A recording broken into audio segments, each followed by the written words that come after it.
Pronouns. Pronouns are words that we use to replace nouns in sentences.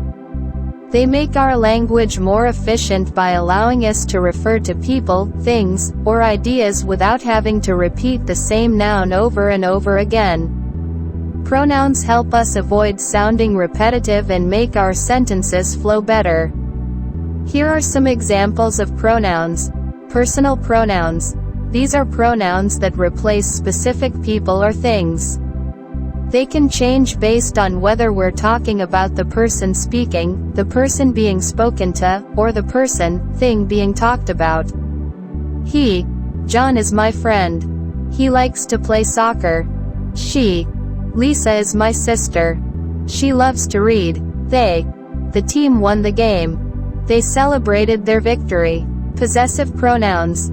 These show ownership or possession. They help us talk about who something belongs to without repeating the noun. His, Mark lost his book. Her, Sarah found her keys. Their, the kids are playing with their toys. Reflexive pronouns. These are used when the subject and object of the sentence are the same person or thing. They usually end in self or selves. Himself. John built the treehouse all by himself. Herself. Lisa made the cake herself.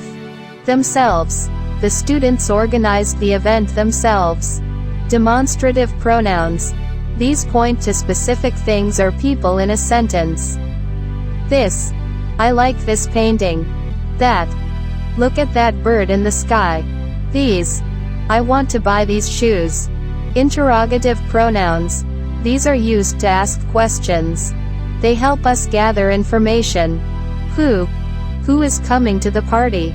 What is your favorite color?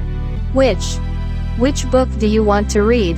Remember, pronouns help us communicate more smoothly by avoiding repetition and making our sentences sound more natural.